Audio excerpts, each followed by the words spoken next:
Alléluia. Shalom, shalom, madolra lasana bafy amin'ny atsika rehetra dia Shalom, shalom les frères et sœurs. Fiadanan'ny tompony tena napaka ao potsika tsiraray avy. Que la paix du Seigneur abonde dans nos cœurs Dia ny fahasoavany koa mbola hitombo amintsika tsiraray avy koa. et que sa grâce croisse en nous.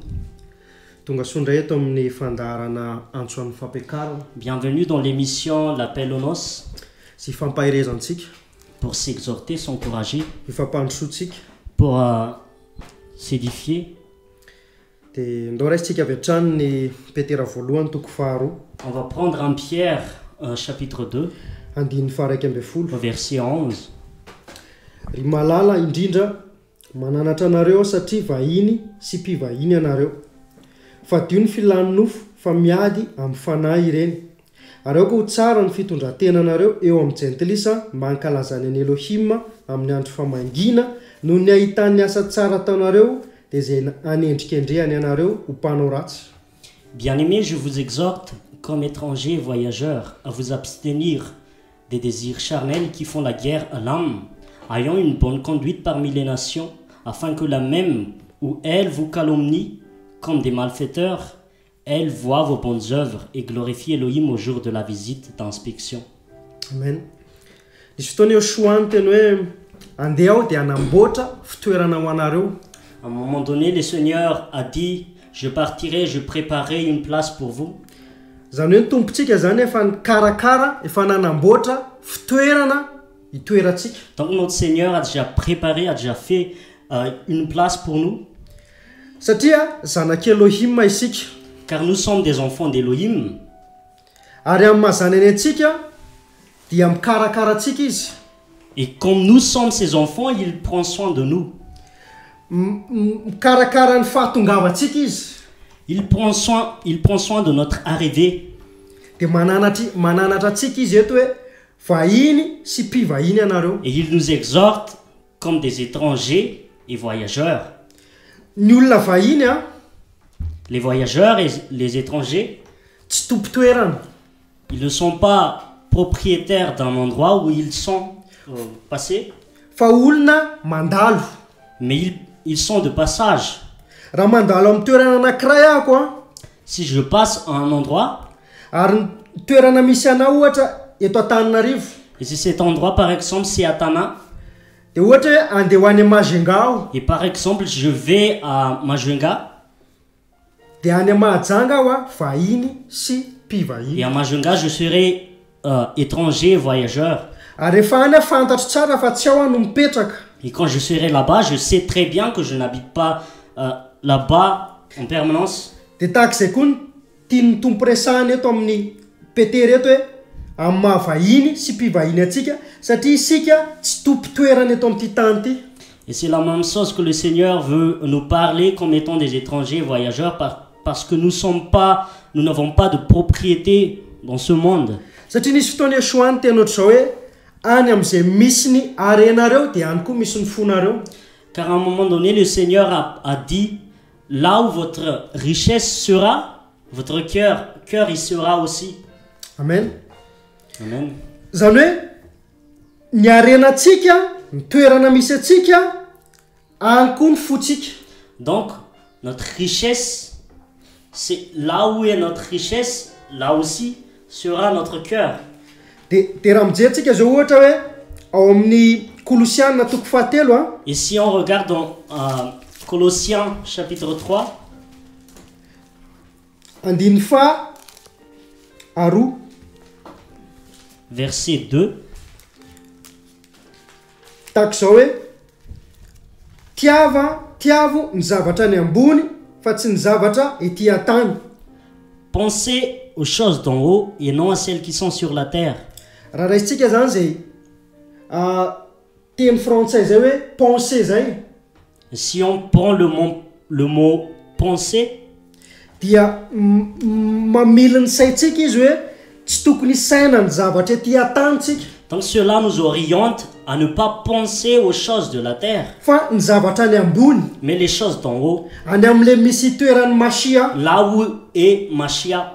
any le misy ny arenantsika. C'est là-bas, c'est avec lui notre richesse. any le arena tsisy mpangalatra, C'est là-bas la richesse où il n'y a pas de voleurs. tsisy afaka mamaky trano ntsony any, Personne ne peut cambrioler là-bas. tsisy biby manimba ntsony Il any, n'y aura plus des insectes pour les détruire. fa maritra mandrakizay ny any. Mais les richesses là-bas demeurent éternellement. De ny tena arena zany de le any am tena ny tena arena antsika zany de any am misy any tompo, Donc notre vraie richesse, c'est avec le Seigneur. de ny fotsika koa miraikitra any, Et notre cœur sera aussi. ny saintsika koa miraikitra any, Notre pensée. misaintsaina ny any ambony foana, Nous pensons toujours les choses d'en haut. satria any ny tanàna misy atsika rahalahy, Parce que c'est là-bas notre cité. any ny tanàna misy atsika ranabavy, C'est là-bas, frères et sœurs, notre cité. any ny destination antsika, any ny efaratsika, C'est là notre destination. satria tsika dia nateraka avy any ambony, Car nous sommes nés d'en haut. de raha nateraka avy any ambony tsika de taranaka avy any ambony. Et si nous sommes nés d'en haut, donc nous sommes des postérités qui viennent d'en haut. De zany hoe mila fantatritsika ny maizatsika zany, Donc nous devons vraiment connaître notre identité.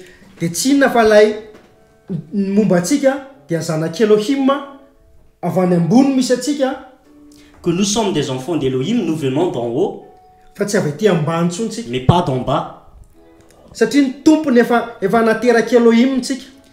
Car Elohim nous a déjà fait naître de nouveau. De zay rehetra nateraky Elohim Et ceux qui sont nés d'Élohim de manana an'le fiainana avy amin'ny Elohim, ont la vie qui vient d'Élohim, manana an'le fomba avy amin'ny Elohim, ont la tradition qui vient d'Élohim. manana an'le fisainana avy any amin'ny Elohim, Ils ont la pensée venant d'Élohim, manana an'le fomba fijery avy any amin'ny Elohim. la façon de voir d'Élohim.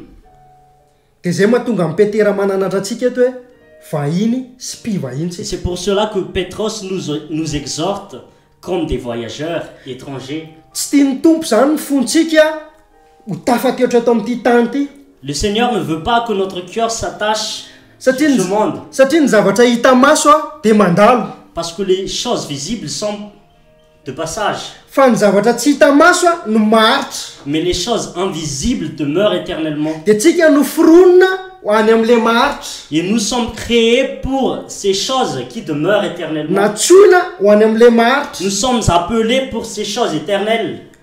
De tena androany tompo zany teny amintsika hoe tsy tompo-toerana eto tsika, Et le Seigneur veut nous dire aujourd'hui que nous sommes de passage ici. tsy eto amin'ity ny arena atsika, Notre richesse, c'est pas ici, fa Yeshua. mais c'est Yahushua notre richesse. De zay mahatonga an'izao fandaharan'izao mihitsy hoe tena miantso atsika, tena hoe iomana amin'izay miandry atsika zay. Et cette émission est faite pour cela. C'est pour nous préparer pour cette richesse qui nous attend. Amen. Amen. Ho jerentsika ihany ao amin'ny Petera ihany, On va prendre encore dans Pierre. Petera voalohany En Pierre, toko voalohany chapitre 1, andiny fa raiky amby roapolo. verset 21. Izay mino an'i Elohim amin'ny alalany dia ilay nanangana azy tamin'ny maty ka manome voninahitra azy mba hiorenany finoanareo sy ny fanantenanareo amin'ny Elohim. Par son moyen, vous croyez en Elohim qu'il a ressuscité des morts et lui a donné gloire afin que votre foi et votre espérance soient en Elohim. Zany hoe ny tompo zany mametraka ny teny ao anatintsika izy Donc le Seigneur met sa parole dans nos cœurs, mametraka ny teny fikasana izy met la promesse dans nos cœurs, mba hananantsika le fanantenana aminazy, afin que nous ayons cette espérance en lui, mba hiorenany finoantsika aminazy, afin que notre foi soit bien édifiée, enracinée en lui. satria raha vao tsy miorina amin'ny tompo ny finoantsika Parce que si notre foi n'est pas basée sur le Seigneur, de rehefa tonga ny tafio-drivitra, et quand les tempêtes viennent, rehefa tonga ny problème, quand les problèmes viennent, rehefa tonga ny loza, quand les catastrophes viennent, de tsy mihozongozona tsika, et nous ne serons pas ébranlés, satria le fanantenantsika, le finoantsika miorina amin'ny Elohim, car notre espérance et notre foi est bâtie en Elohim. Ary ny fotsika tsy miraikitra amin'ny zavatra eto amin'ity tany ity, tsy miraikitra amin'ny zavatra hita maso. Et notre cœur ne s'attache pas aux choses visibles, les choses qui sont de ce monde. Zay mahatonga mipetera manohy an'le teniny izy hoe fadio ny filany nofo fa miady amin'ny fanahy ireny. C'est pour cela que Pierre continue son exhortation de dire à vous abstenir, à nous abstenir des choses, des désirs charnels qui font la guerre à l'âme. Satria ny filany nofo, satria ny nofo dia mikatsaka ny zavatra ety an-tany any. Car la chair pense et cherche les choses de ce monde. Tsy mirara ny zavatra tsy hita maso izy fa ny zavatra hita maso ihany no tadiaviny. La chair ne pense pas aux choses qui sont invisibles. Elle cherche tout simplement les choses visibles. Dia zavatra tena ny tompo antsika zany hoe mila mifady amin'ny filany nofo itsika. Et le Seigneur nous a dit qu'il faut qu'on s'abstienne de ces désirs charnels. Vakitsika ngeny Galatiana. On va prendre l'épître aux Galates, toko fadimy, chapitre 5.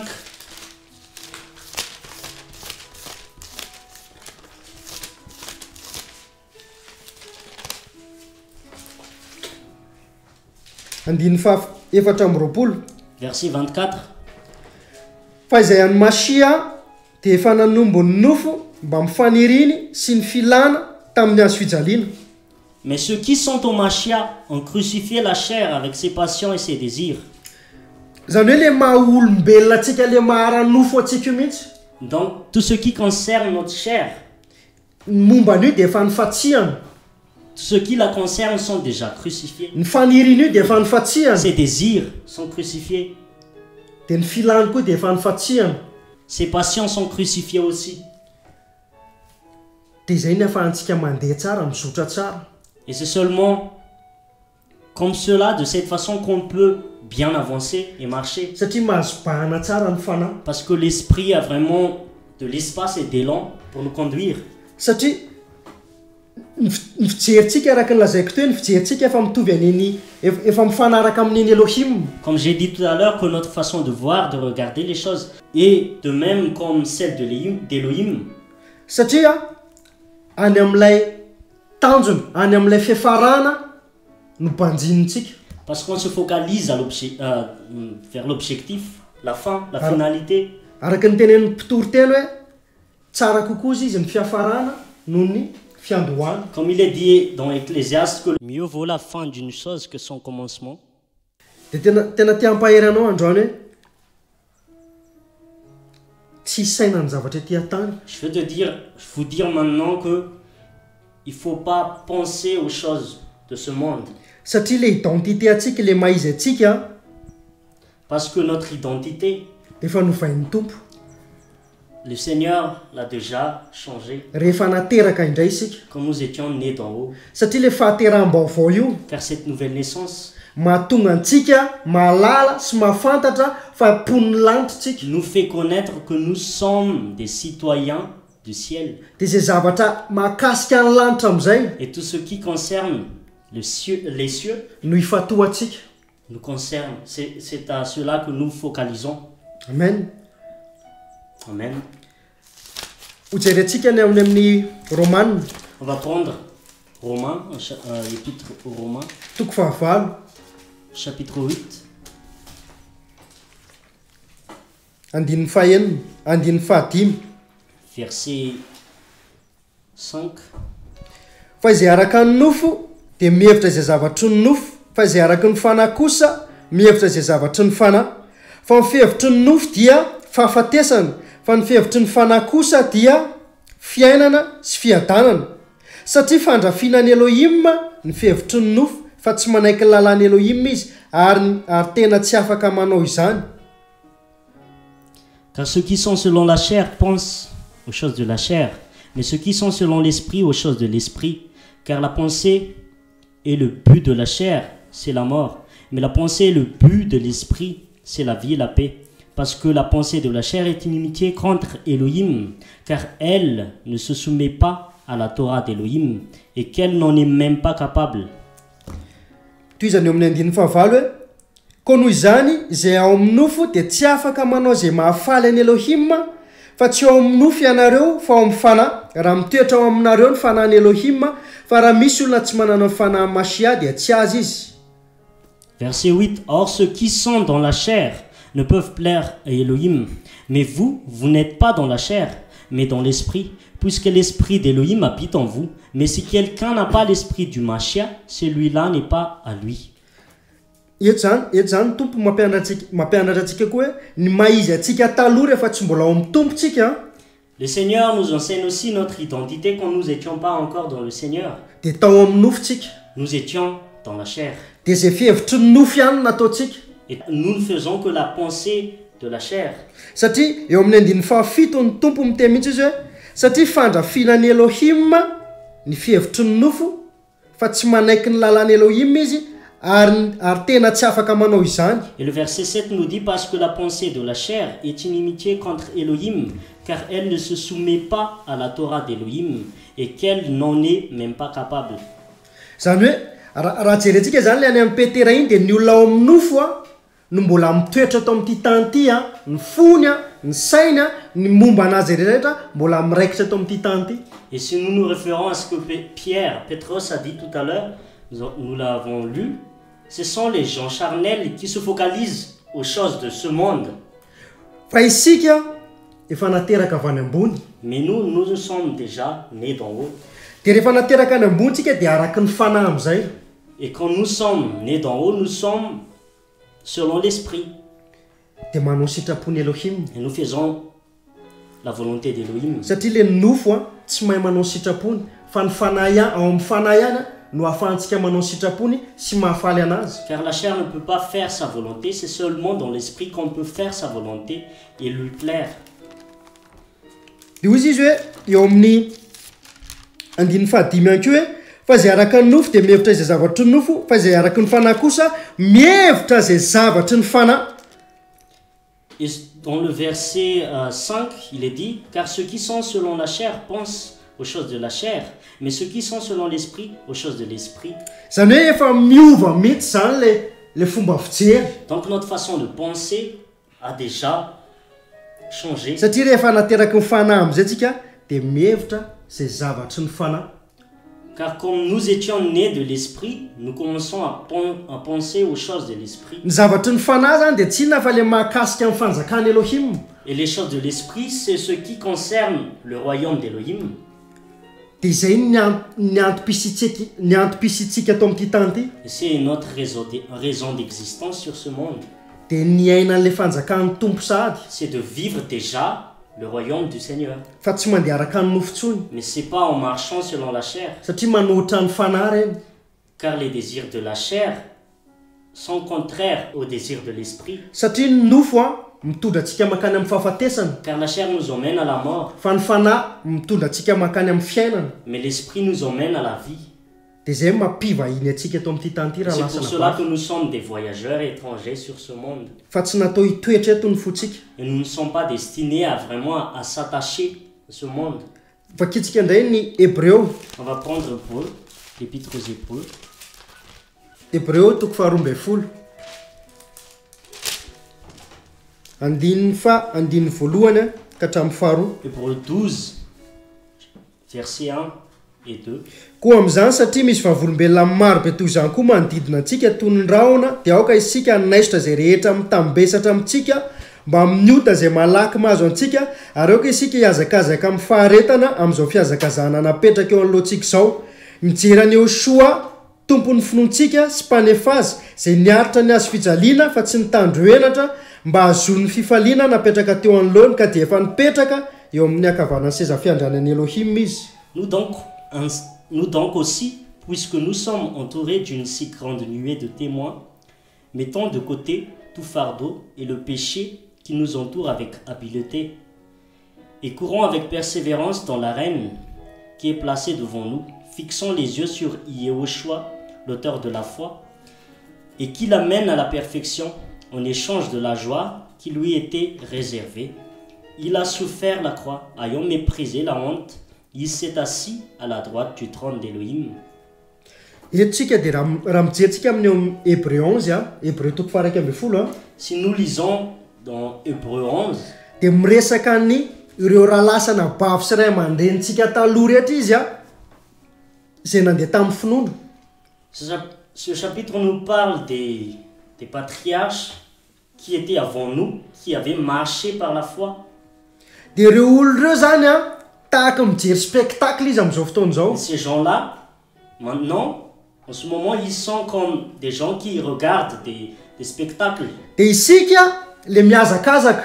Et nous sommes les personnes qui courent. Zay mahatonga ny teny eto hoe misy vavolombelona maro be koa eo amintsika manodidina antsika tahaka an'tony rahona. C'est pour cela qu'il est dit qu'il y a une si grande nuée de témoins. Dia miteny izy eto hoe aoka isika hanaisotra zay rehetra mitambesatra amintsika. Et il nous dit aussi, mettons de côté tout fardeau et le péché qui nous entoure avec habileté. Satria amin'ny mahavahiny sy mpivahiny antsika dia tsy tokony hisy zavatra hitambesatra antsika.